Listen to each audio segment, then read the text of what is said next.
장호 선생님 반갑습니다. 예, 안녕하세요. 네. 제가 언젠가 그 선생님의 시집을 받아들고 그 목가적이고 그 서정적인 그 시편들에 반해서 선생님을 한번 찾아뵙고 싶었습니다. 근데 오늘 이렇게 드디어 선생님을 만나 뵙고 정말 영광스러운 시간을 보내도록 노력하겠습니다. 쑥스럽습니다. 그 첫 번째 그 질문을 드리자면 장호 선생님께서는 언제부터 시를 쓰셨는지요? 저는 대학을 국문과를 다녔는데 처음에 국문과를 갈 때는 문학을 할 생각이 없었어요.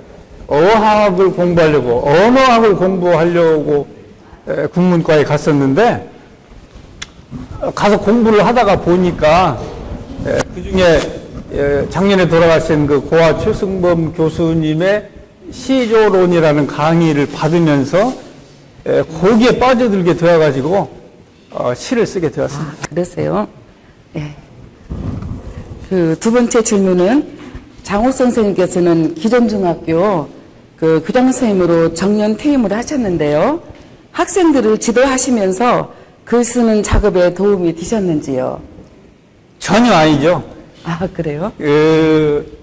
학교에서 교사 생활을 한다는 것은 엄청 스트레스를 받는 일입니다. 젊어서는 아주 즐겁게 학교 생활을 잘 했는데 이제 중년이 되면서 학교에서 교감도 하고 교장도 이렇게 하게 되면서 책임을 갖다 보니까 학교에서 있었던 근무 시간뿐만 아니라 집에 와서도 그 학교 일로 가득 차 있어가지고 뭐 문학, 시를 쓴다는 것은 참 어려운 일이었어요. 그래서 이제 퇴직을 하고 나니까 이제 온전히 제 문학의 시간이 되었습니다. 그러세요? 예. 네. 장호 선생님께서는 시조 시인이기도 한데 그 시와 시조 중 어느 장르의 매력을 느끼시는지요?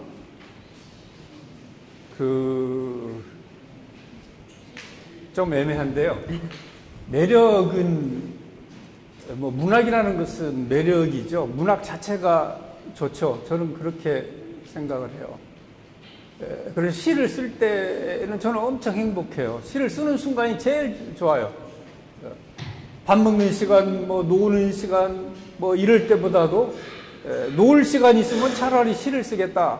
오히려 저는 그런 생각인데요. 시와 시조는 잠깐 그 중에 조금 이야기를 할게요. 시조는 고아 선생님으로부터 시조를 배우고 고아 선생님이 저를 굉장히 그 애정을 갖고 예뻐해 주시고 이 시조를 가르쳐 주셨어요. 개인적으로. 그래서 고아 선생님의 추천이라고 해야 되죠. 심사 과정을 통해서 시조 시인이 되었는데 어느 날 우연히 그 옛날에는 문학 사상을 정기 구독을 많이 했잖아요. 창비 이렇게.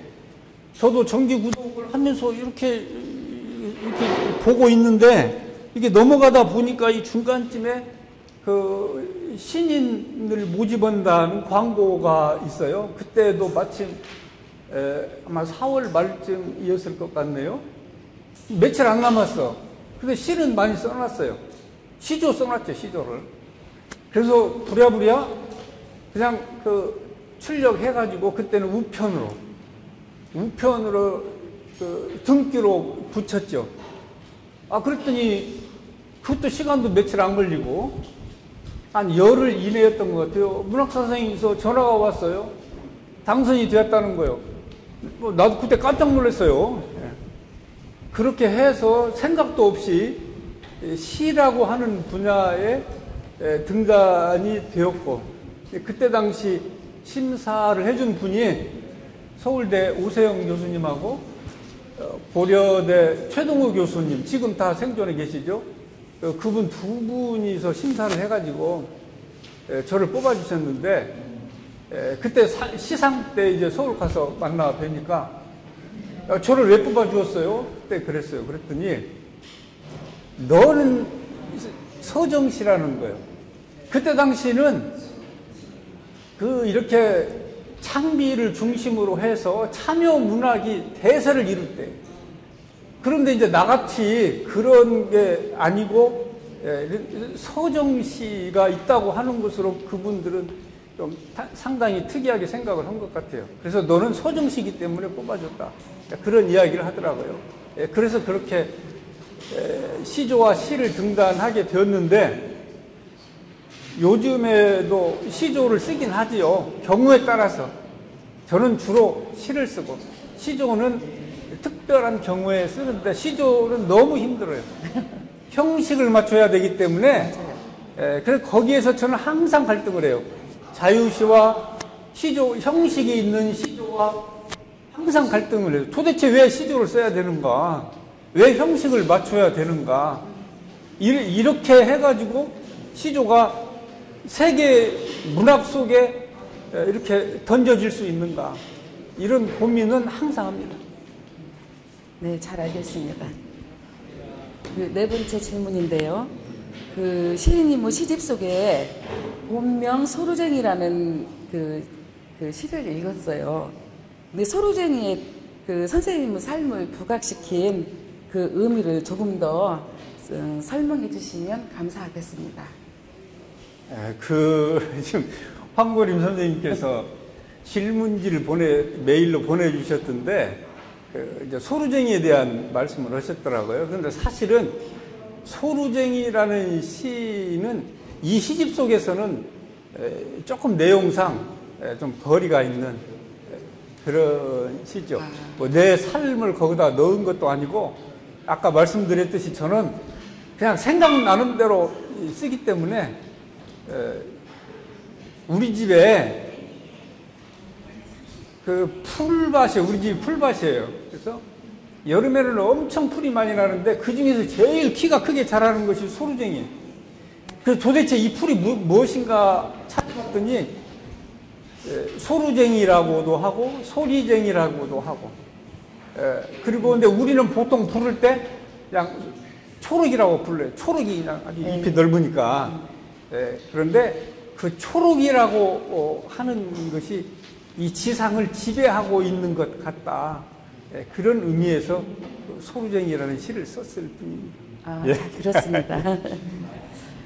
두방리에는 꾀꼬리 새가 산다고 하셨는데 전원상아리 어느 정도 시의 모티브가 되었는지요? 제가 살고 있는 두방리에는 나무가 이런 자잘한 나무들이 아니라 고목나무, 150년 수령이 150년 이상 된 그런 고목나무들이 한 5, 60그루가 있어요. 엄청 큰 나무들. 나무가 크다 보니까 이런데 오지 않는 새들이 와요. 꾀꼬리도 4월 달에 오고, 검은등 뻐꾸기도 오고, 어치들은 많고, 이런 새들이 오고 하는데, 그래서 제가 시집으로 두방리에는 꽃꼬리 새가 산다라는 시집도 낸 적이 있죠. 꽃꼬리 새는 꾀꼬리의 옛날 말이에요. 고려시대 있었던 말이에요. 그런데 전원적인 모티브가 될 수 있느냐 그러는데, 요즘의 시가 전원시는 아니잖아요. 대체로 보면 전원 친화적인 시였던 것이 옛날에는 그렇죠. 석정 선생님 계시고 이럴 때는 전원 친화적인 시들이 많았는데, 지금은 거기에서 조금 더 발전해서 과정으로 생태시, 생태 환경에 관한 시들이 좀 있었고, 요즘에는 그보다 더 구체화되어 가지고 기후 환경 시라고 하는 이런 시들로 이렇게 발전해 가고 있는데, 저는 그래요. 제 눈에 보이고 제가 맞부딪힐 수 있는 소재들이 시의 소재가 될 뿐이지 도시에 살면 도시적인 시 쓰는 것이고 저는 전원에 살기 때문에 전원에 가까운 그런 시들을 쓸 뿐이지 그 인생을 성찰하고 제가 인생에 대한 탐구를 하고 이런 것은 어떤 소재를 통해서도 같은 가치를 가지고 전개될 것 같습니다. 네. 그리고 이번 시집 태양의 눈 기억함을 던져라는 그 쓰시게 된 동기와 그 그 시의 낭독을 부탁드립니다. 그래도 될까요? 좋죠. 이제 질문 다 끝나셨나요? 아니, 하나만 더 하면 돼요. 예. 그러면은 여기서 조금 길게 이야기를 할게요. 시를 제가 그동안에 제가 쓴 시가 서정시라고 생각을 했었어요. 그래서 내가 쓰고 있는 서정시는 도대체 한국 현대시 속에서 어떤 과정 속에 있는가, 어떤 궤적을 따라가고 있는가가 궁금해졌어요. 도대체 나는 어떤 시를 지금 쓰고 있는가. 그래서 한국 서정시의 주요 논문들을 찾아서 한 20, 30편을 한번 쭉 읽어봤어요. 공부를 했죠. 그랬더니 서정시가 우리 한국 현대 서정시의 궤적을 그대로 가고 있었어요. 깜짝 놀랐습니다. 알지도 못했고 의도하지도 않았는데, 그래서 거기서 조금 부연 설명을 드리면 한국 현대의 서정시는 전원적인 시가 아니에요. 모티브는 찾을 수 있다고 하더라도 시인들이 서정시를 쓰면서 더 깊어지고 나이를 더 먹어가고 더 심화되면 어디를 향하게 되느냐면 영원성을 찾게 돼요. 그 영원성을 찾으면서 공간이 우주로 가요. 우주적인 상상력을 하게 돼요. 왜 그러냐면 저도 이제 칩나이로 올해 칠순이 된다고 애들이 칠순을 한다는 거예요. 그렇게 나이를 먹어버렸어요. 그런데 내가 이 세상에 살면 얼마나 살 건가? 저는 그렇게 생각이 돼요. 내가 건강하면 이렇게 활동할 수 있는, 저는 1년에 한 권 이상의 시집을 냅니다. 그런데 이렇게 내가 활동할 수 있는 것이 건강하면 앞으로 10년일 것이다. 10년이 지내고 80이 더 넘고 90에 가까워지면 지금같이 기운은 없을 것이다. 그런 생각을 하면서 내가 이 땅에 영원히 있는 거 아니고 언젠가 죽을 것이고 앞으로 죽는 날이 멀지 않았는데 내가 죽으면 어떻게 될 것인가? 나는 어디로 갈 것인가? 나의 존재는 무엇인가? 이런 생각을 안 할 수가 없어요. 자연스럽게. 그게 서정시의 궤적이라는 거죠. 그래서 조금 더 얘기를 할게요. 네네. 예. 그래서 그 다음에 그러면 한국의 현대시가 주류를 형성하고 있는 것은 서정시더라고요. 물론 그 사이에 80년대, 70년대에는 리얼리즘시, 말하자면 민중시, 참여시 이런 것들이 있었고 또 그 후에로 2000년대에 들어오면서는 해체시, 포스트모더니즘 또 이런 시들이 들어왔었죠. 한참을 그 시들이 풍미를 했고 그래서 한국의 서정시에 해체시는 어떤 영향을 주었을까? 포스트모더니즘의 시들은 한국 서정시 속에서 어떻게 역할을 했을까? 이런 것들을 좀 궁금해져서 해체시에 관한 논문을 또 찾아서 한 20, 30편을 또 읽어봤어요. 죽어라고 공부를 했어요. 그래서 얻어진 결론은 그 해체시들이 해체시로만 간 것이 아니고 서정시에 들어왔더라고요. 한국 서정시에 해체시가 수용되었어요. 그 아주 쉬운 예로 이영도 시조 시인, 시조 시인이잖아요. 전혀 해체시가 아니잖아요.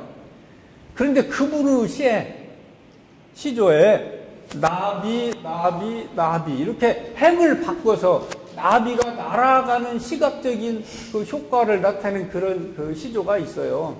그것은 지금까지는 없었던 시의 형태예요. 그때 당시 이영도 시인이 시를 쓸 때 그때 당시까지는 그런 형태가 한국 시에 없었어요. 해체시라는 것은 어려운 것이 아니에요.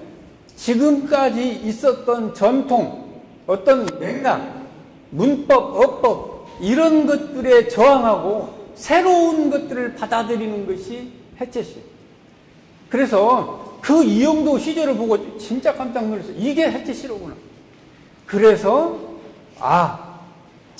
앞으로 나의 시는 한국 서정시에다가 해체시를 도입해야 되겠다.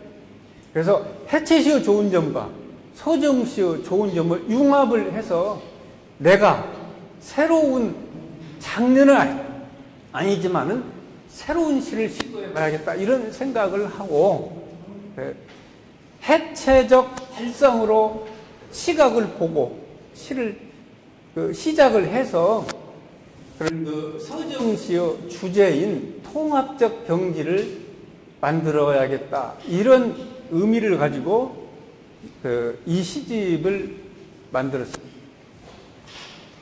그래서 저한테는 이 시집이 상당히 의미가 있고 제 시를 바꿔주는 그런 그 전기가 되었는데 이게 상당히 지금 저로서는 제 딴에는 상당히 성공을 거두고 있지 않는가 하는 생각을 하는 게 중앙문단 쪽에서 저에게 관심을 가져주더라고요. 그래서 내일은 서울에서 시상식 간다고 오라고 해서 가고 6월 10일 날은 출판사에서 줌으로 시집 읽기라고 해서 영상을 통해서 전국 또는 해외에 있는 사람들이 이렇게 들어와 가지고 거기서 제 시에 대한 시도 읽고 이야기도 하고 감상도 말하고 질문도 말하고 지난 4월 달에는 김이듬이라는 우리나라 대표적인 젊은 시인이죠. 그 사람 것을 해서 저도 들어가 봤는데 재미가 있고 한 가지 여기서 잠깐 광고 같은 말씀을 드리면 6월 10일 날 월요일 날인데 11시에 제 시집을 출판사에서 주관을 하죠. 거기서 그 줌으로 시집 읽기라고 이렇게 한다고 하는데 좀 시간 되시는 분들 또 이렇게 컴퓨터 앞에서 하는 영상으로 참여하는 것인데 그 가능하신 분은 좀 몇 분이라도 해주시면 고맙겠습니다. 마지막으로 낭송 한 편 부탁드립니다. 예.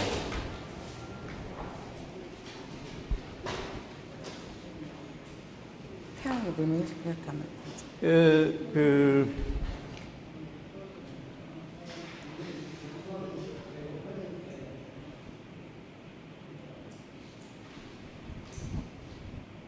저거 잘 못 찾네 지금. 예. 아니 그것이 아니고 이야기를 하다가 보니까 제 생각이 좀 달라졌어요. 저는 황보림 선생님께서 말씀하셔서 앞에 기억함을 던져라를 읽으려고 했는데 이야기를 하다가 보니까 답이라는 시를 읽고 싶어요. 마음이 변했어요. 68페이지. 제 시를 좀 방향을 바꿨다고 말씀을 드렸는데 그런 내용이 되겠습니다. 68조 68 가로로 세로로 그 숲의 가을 햇볕은 잘 마른 장작을 쌓고 있었다. 뼈도 살도 하나 되어 깡마른 나의 시의 집을 불태우고 있었다. 불빛 속에 던져 불빛에 먹혀주기 위해 한 조각 남은 심장, 그 비명도 던져주었다. 이글거리는 맹수들의 아가리 속에서 활활 씹히고 있었다.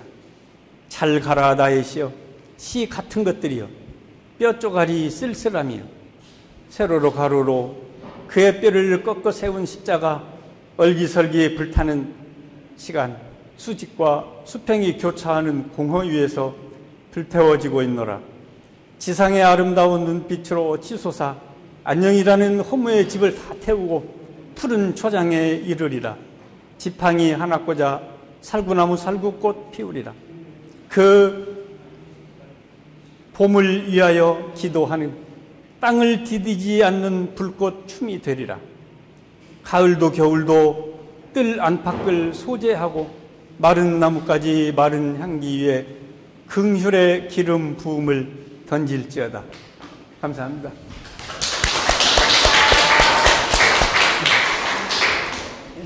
앞으로 특별한 창작 계획이나 방향이 있는지요? 시는 제 인생이죠. 여러분도 마찬가지죠. 여러분들이 하시는 문학은 여러분들의 인생이지요. 이 시지의 시인음할 11조 그 맨 마지막에 제 생각 위에 있는 것들도 다 마찬가지인데 제 생각입니다. 맨 마지막 두 줄만 한번 읽어볼게요. 11조. 나는 나의 시하고 친구가 되고 연인이 되고 영혼 속에 함께 들어 우주 여행에 동참한다. 구원열차. 나의 시는 친구이고 연인이고 나를 하늘나라로 데려가는 구원열차라고 생각합니다. 네, 잘 알겠습니다. 오늘 긴 말씀 가슴에 새기며 더 열심히 정진하겠습니다. 예. 감사드립니다. 감사합니다. 네.